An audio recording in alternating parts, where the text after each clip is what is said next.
Bismillahirrahmanirrahim. Assalamualaikum warahmatullahi wabarakatuh. Perkenalkan, nama saya Najmawati B. dari Prodi Ekonomi Syariah 6D, Fakultas Ekonomi dan Bisnis Islam. Di sini saya akan membahas mengenai perdagangan internasional. Yang pertama, perang dagang antara Amerika Serikat dengan Cina. Sebagaimana yang kita ketahui bahwa perang dagang adalah suatu manifestasi di dalam ketegangan antara dua ekonomi terbesar dunia. Jika berlangsung tiada henti, maka potensi masuk ke stadium perang ekonomi dengan dimensi-dimensi serta resonansinya meluas, baik antara dua negara dengan berbagai komoditas ekspor dan impor, maupun mengajak negara-negara sekutu dengan ekonomi masing-masing, dan banyak pihak memproyeksikan Cina menang, dan timing inilah memunculkan era kebangkitan Cina dan era kemerosotan Amerika Serikat. Presiden Amerika Donald Trump bukanlah penyebab perang dagang ini terjadi, namun ini hanyalah gejala perkembangan dan problem struktur perekonomian dunia dan kompetensi dalam dunia politik negara. Pimpinan negara menilai bahwa ekspor itu sehat bagi perekonomian domestiknya, namun impor itu memperburuknya, sehingga politik dagang tarif Cina impor dinilai menjadi instrumen penting namun menciptakan perang dagang. Kebijakan Amerika Serikat adalah meningkatkan restriksi impor untuk menekan defisit perdagangan dengan Cina. Defisit perdagangan Amerika Serikat dengan Cina meningkat dari 371,8 miliar US dollar pada tahun 2016 menjadi 395,8 miliar US dollar pada tahun 2017. Selanjutnya, Cina menambahkan tarif untuk 106 produk impor dari Amerika Serikat senilai 50 miliar US dollar. Akhirnya, perang dagang ini penuh ketegangan dimulai tanpa bisa dipastikan kapan berakhirnya. Setelah membahas mengenai perang dagang, mari kita melangkah ke perdagangan. Selanjutnya, materi yang kedua adalah hubungan bilateral. Hubungan bilateral adalah suatu hubungan politik, budaya, ekonomi di antara dua negara. Hubungan bilateral yaitu bentuk hubungan kerjasama antara satu negara dengan negara yang lain, di mana negara-negara sahabat tersebut berada di benua yang berbeda. Indonesia dan Inggris memiliki hubungan kerjasama bilateral yang kuat, lebih dengan berbagai pencapaian dan pembuatan posisi di Indonesia di kancah internasional. Saat ini, terdapat 3 mekanisme kerjasama bilateral di bidang ekonomi. Yang pertama, Annual Trade Talk. Annual Trade Talk telah dilaksanakan sejak tahun 2011 dan 2012 untuk membahas beberapa isu terkait perdagangan dan investasi bilateral, sekaligus membahas hubungan perdagangan dan investasi yang strategis. Yang kedua, Energy Dialogue. Pada tanggal 30 Oktober 2012 telah diselenggarakan Energy Dialogue untuk membicarakan kerjasama energi sekaligus kerjasama mengatasi tantangan dalam transisi penggunaan low carbon based economy. Yang ketiga, Joint Working Group on Creative Industry.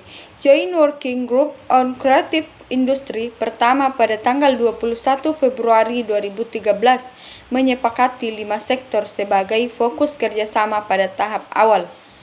Kerjasama ini bertujuan untuk mendukung penguatan kapasitas dan kelembagaan sektor industri kreatif di Indonesia, peningkatan jejaring partisipasi Indonesia di berbagai ajang kreatif di Inggris, dan pemetaan potensi industri kreatif di Indonesia. Adapun contoh kerjasama internasional, yang pertama yaitu hubungan bilateral Indonesia dengan Inggris dalam aspek politik. Kemitraan strategis memfokuskan kerjasama pada 5 bidang prioritas yaitu perdagangan, investasi, pendidikan, lingkungan hidup, demokrasi, dialog lintas agama, serta 3 bidang tambahan yaitu pertahanan, industri kreatif, dan energi. Yang kedua, hubungan bilateral Indonesia dengan Inggris dalam aspek sosial budaya. Di bidang sosial budaya, hubungan kesejahteraan antara Inggris dan Indonesia telah terjalin sejak kedatangan Sir Thomas Stamford Raffles pertama kali ke Indonesia pada tahun 1811. Lewat bukunya The History of Java, Raffles telah memperkenalkan kekayaan seni budaya serta tradisi Nusantara kepada Danau Barat.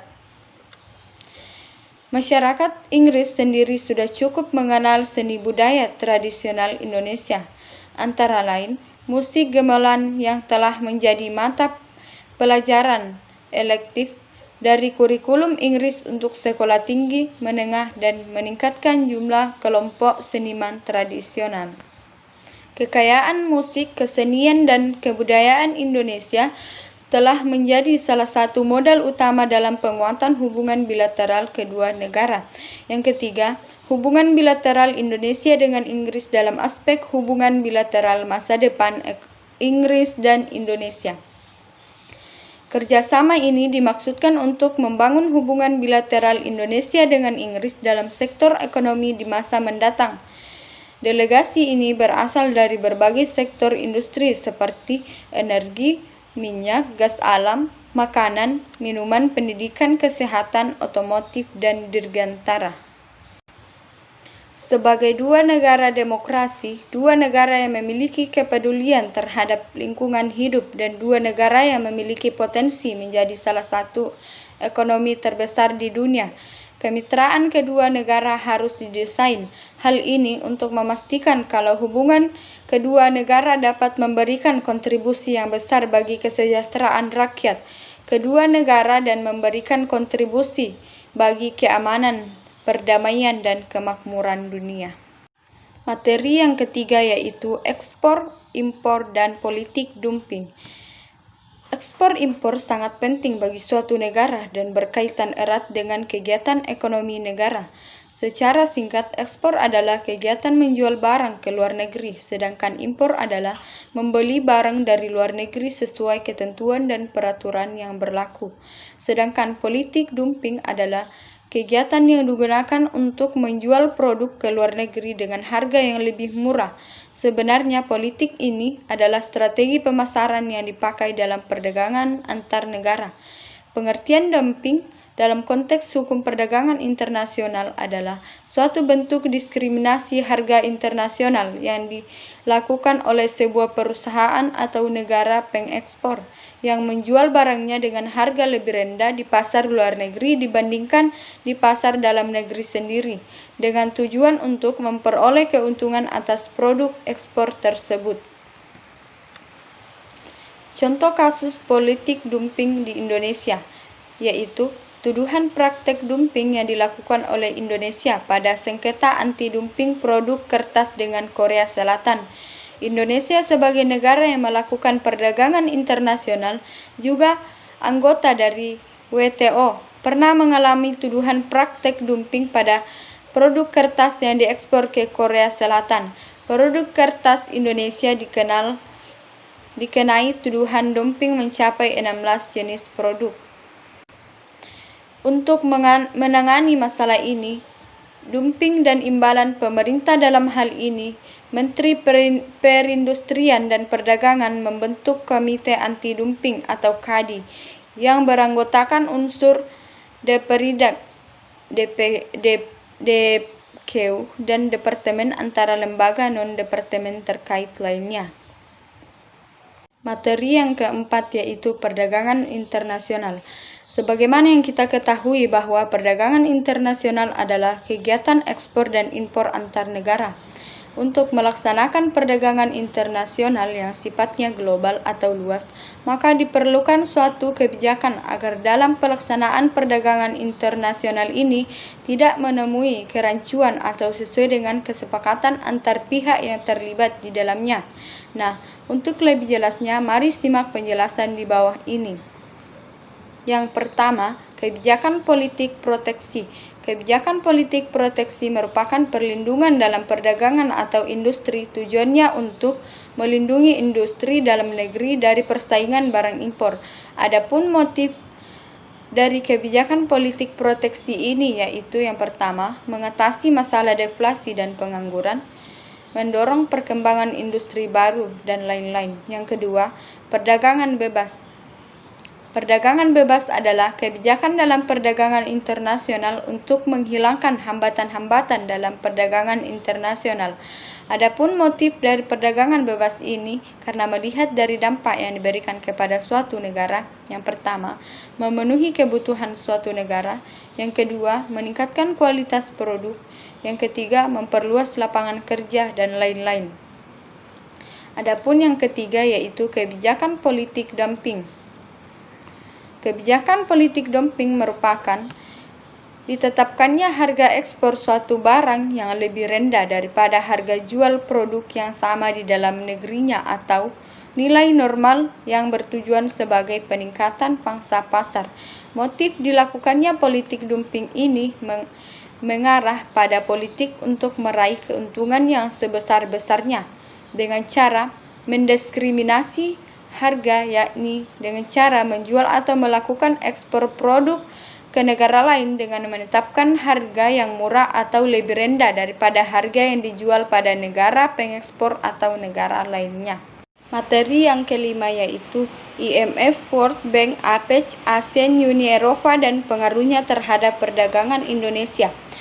Hubungan Indonesia dengan negara-negara ASEAN salah satunya di bidang perdagangan yaitu AFTA, yaitu di mana negara-negara yang berada di kawasan ASEAN dapat melakukan perdagangan bebas untuk melakukan ekspor-impor tanpa dikenakan bea cukai, di mana terdapat penurunan tarif hingga menjadi 0-5%.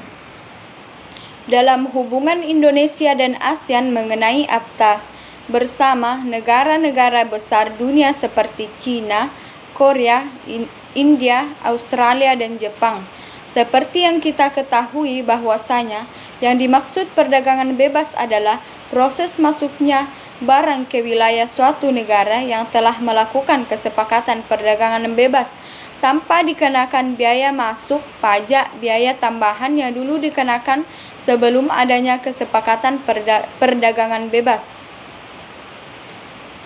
Dengan ditiadakannya biaya masuk untuk setiap barang yang diekspor oleh negara yang menyepakati perjanjian ke Indonesia maupun setiap barang yang diekspor oleh Indonesia ke negara yang menyepakati perjanjian perdagangan bebas menimbulkan dampak yang positif serta dampak negatif bagi Indonesia. Adapun dampak positifnya yaitu mendorong pertumbuhan ekonomi negara, pemerataan pendapatan masyarakat, dan stabilitas ekonomi nasional. Yang kedua, menambahkan devisa negara melalui biaya masuk dan biaya lain atas ekspor dan impor. Yang ketiga, mendorong kemajuan ilmu pengetahuan dan teknologi dalam negeri, terutama dalam bidang sektor industri, dengan munculnya teknologi baru dalam membantu dan memproduksi barang lebih banyak dengan waktu yang singkat. Adapun dampak negatif dari perdagangan bebas terhadap ekonomi politik Indonesia antara lain perusahaan-perusahaan internasional dan pasar modal dunia membebaskan bisnis dari kekuatan politik tanpa distorsi oleh investasi negara. Dikonklusikan bahwa aktivitas bisnis yang primer dan kekuasaan politik tidak mempunyai peran lain kecuali perlindungan serta terhadap perdagangan bebas dunia. Akibatnya, perang negara sebagai alat untuk mensejahterakan rakyat semakin teredukasi oleh kekuatan pasar yang tidak mempunyai agenda sosial, usaha pengentasan kemiskinan. Kondisi ini berimplikasi terhadap realisasi sosial dan selalu diukur dari pendekatan dan solusi pasar, serta prinsip ekonomi pasar yang juga dijadikan tolak ukur untuk mengevaluasi berbagai kebijakan, dan selanjutnya akan melahirkan arogansi kekuatan kapital dan negara berperan sebagai tukang stempel bagi mereka, yang mana dalam hal ini akumulasi modal menjadi prasyarat isi material kelembagaan negara. Materi yang kelima yaitu wajah Indonesia di mata dunia dari segi ekonomi. Berikut ini berbagai kegiatan ekonomi yang tumbuh dan berkembang di masyarakat. Yang pertama, pertanian. Negara kita terkenal sebagai negara agraris. Apakah yang dimaksud dengan negara agraris? Negara agraris adalah negara yang sebagian besar mata pencaharian penduduknya dari segi pertanian. Kegiatan ekonomi di bidang pertanian dimaksudkan untuk menyediakan berbagai kebutuhan hidup masyarakat, misalnya padi, jagung, sayur, dan lain sebagainya. Usaha yang dilakukan pemerintah bersama dengan masyarakat untuk meningkatkan produksi pertanian antara lain melalui program intensifikasi, ekstensifikasi, mekanisasi, diversifikasi, dan rehabilitasi lahan pertanian. Intensifikasi merupakan usaha peningkatan produksi pertanian tanpa menambah luas lahan yang ada, tetapi mengupayakan lahan seoptimal mungkin, misalnya melalui program Sabta Usaha Tani. Yang kedua yaitu perkebunan. Usaha perkebunan dapat dilakukan oleh orang perorangan dan dapat juga dilakukan oleh pemerintah. Usaha perkebunan yang dilakukan oleh pemerintah dikelola oleh PT Perkebunan dan biasanya dalam jumlah cukup luas. Hasil perkebunan misalnya teh, kopi, cengkeh, tembakau, karet, kelapa sawit, coklat, dan lain-lain sebagainya. Yang ketiga yaitu perikanan. Indonesia merupakan salah satu negara maritim yang sebagian besar wilayahnya berupa perairan laut. Negara Indonesia merupakan negara yang sebagian besar wilayahnya terdiri dari lautan. Dengan demikian, potensi sumber daya laut yang kita miliki sangat besar. Banyak hasil laut yang bernilai ekonomi, terutama perikanan. Namun, eksploitasi hasil laut belum dilakukan secara maksimal. Budidaya perikanan kita masih belum dikelola, baik ikan hasil tangkapan nelayan masih sedikit, padahal potensi perikanan laut sangat besar. Peranannya dalam menambah devisa negara. Yang keempat yaitu peternakan. Kegiatan sektor ekonomi jenis sumber daya alam hayati lainnya adalah sektor peternakan. Dengan memanfaatkan salah satu jenis sumber daya alam biotik yaitu hewan. Sistem peternakan biasanya diupayakan penduduk di Indonesia, umumnya merupakan usaha sampingan. Selain mata pencaharian utama yaitu pertanian, kegiatan peternakan dilakukan secara kecil-kecilan dan sebagai usaha rumah tangga dengan cara sederhana. Yang kelima yaitu perindustrian. Kegiatan industri dapat dilakukan di rumah-rumah atau di pabrik. Kegiatan industri yang dilakukan di rumah disebut industri rumah tangga. Contoh industri rumah tangga misalnya anyaman bambu, anyaman rotan, batik, mebel, perhiasan, bordir, dan konveksi. Industri yang dilakukan di pabrik umumnya menggunakan mesin yang modern. Contoh industri besar misalnya industri pesawat terbang, industri semen, industri kendaraan bermotor, industri kertas, industri elektronika, industri tekstil, dan lain-lain. Yang kelima yaitu pertambangan. Pertambangan merupakan kegiatan pengolahan dan pemanfaatan bahan galian, meliputi observasi, eksplorasi, dan penambangan berbagai macam mineral atau barang tambang biasanya terkandung di dalam litosfer maupun di permukaan bumi. Observasi adalah kegiatan pengamatan pendahuluan tentang daerah persebaran jebakan suatu jenis barang tambang, sekaligus penyelidik dan memeriksa kebenarannya secara teoriti dan berkaitan dengan kondisi geologis di lapangan. Eksplorasi merupakan kegiatan persiapan, penyelidikan, dan memeriksa kebenarannya secara teoritis, biasanya berkaitan dengan kondisi geologis di lapangan. Materi yang ketujuh yaitu saham internasional. Karakteristik saham internasional yang pertama, kapitalisasi. Pertumbuhan kapitalisasi diukur dengan metode geometris. Karakteristik yang berbeda di antara dua bentuk pasar global membuat terjadinya portofolio internasional. Yang kedua, rasio perputaran saham.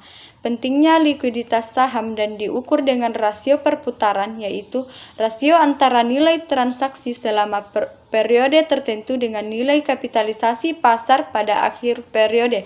Yang ketiga, indikator lainnya. Konsentrasi pasar dapat diukur dengan melihat proporsi dan 10 perusahaan terbesar terhadap total kapitalisasi pasar. Korelasi return antar saham atau saham asing. Yang kedua yaitu pendanaan melalui saham. Yang pertama, cross listing, perdagangan dan pencatatan saham secara bersamaan di beberapa bursa. Keuntungannya yaitu meningkatkan reputasi perusahaan sehingga menaikkan permintaan. Yang kedua, meningkatkan basis investor sehingga menaikkan likuiditas. Dan yang ketiga, meningkatkan reputasi dan recognition perusahaan di mata investor asing. Yang kedua, American Depository. Yang kedua yaitu ADR atau surat berharga yang mewakili saham asing yang diperjualbelikan di pasar modal Amerika Serikat. Keuntungannya yaitu denominasi dalam dolar. Yang kedua, dapat diperjualbelikan sebagai saham. Yang ketiga, mempunyai manfaat dalam pembentukan portofolio. Adapun yang ketiga yaitu perbedaan institusional. Yang pertama, perbedaan sistem operasi bursa keuangan. Transaksi market order didasarkan pada harga pasar, limit order di luar harga pasar. Yang kedua, pelaku dealer melakukan transaksi atas nama sendiri, broker mempertemukan penjual dan pembeli. Yang ketiga, desain perdagangan. Desain dealer, broker menjalankan order dari pembeli atau penjual saham melalui dealer, contoh Bursa London. Yang kedua, desain broker. Broker mempertemukan order dari klien dengan order publik lainnya, Bursa Amerika Serikat. Materi yang terakhir yaitu dampak kebijakan obor terhadap Indonesia. Proyek obor memiliki fokus pada pemanfaatan simpanan devisa Tiongkok yang dapat dikatakan melimpah. Simpanan devisa tersebut kemudian digunakan oleh pemerintah Tiongkok untuk memberi pinjaman kepada negara-negara berkembang yang dilewati oleh rute obor. Untuk membangun infrastruktur, obor menawarkan dua tipe proposal kerja kepada negara-negara yang menjadi target, yaitu Silk Road Economic Belt, atau pembangunan sarana dan prasarana yang berhubungan dengan transportasi darat, dan Maritime Silk Road atau MSR, yakni pembangunan infrastruktur yang berhubungan dengan transportasi. Dilihat dari besarnya dana, pemerintah Indonesia sangat berpotensi mendapatkan dana investasi untuk membiayai proyek-proyek infrastruktur, terutama di rute yang dilewati oleh obor. Seperti yang sudah banyak diberitakan bahwa di pemerintahan era Joko Widodo banyak digalakkan pembangunan infrastruktur yang ada kaitannya dengan transportasi, terutama transportasi darat dan laut. Dalam hal ini bahwa tawaran bantuan pembangunan oleh proposal obor dapat dipandang sebagai sarana negara Tiongkok untuk memberi pinjaman utang kepada negara lain yang tentunya memiliki syarat dan ketentuan yang harus dipatuhi. Sudah menjadi rahasia umum bahwa dalam konteks hubungan internasional, saat sebuah negara donatur atau organisasi internasional yang berinisiatif mengucurkan atau meminjamkan dana segar ke sebuah negara berkembang, akan ada banyak pilihan yang menganalisis bahwa dana yang dikucurkan tersebut sebenarnya sebagai langkah untuk mengatur atau untuk mendikte ke arah berjalan dan berkembangnya negara penerima dana. Setiap hal tentu memiliki dua sisi positif dan sisi negatif. Kedua sisi tersebut tentunya ada di ambisi ekspansi Tiongkok yang kemudian memiliki dampak pada negara kita ini. Sudah menjadi kewajiban bagi pemerintah Indonesia untuk merancang dan memiliki langkah yang baik dalam menyikapi dan berdiplomasi dengan negara adidaya baru tersebut, tentunya dengan mempertimbangkan kepentingan dan kesejahteraan masyarakat Indonesia sendiri. Sekian pembahasan dari saya, kurang lebihnya mohon dimaafkan. Wassalamualaikum warahmatullahi wabarakatuh.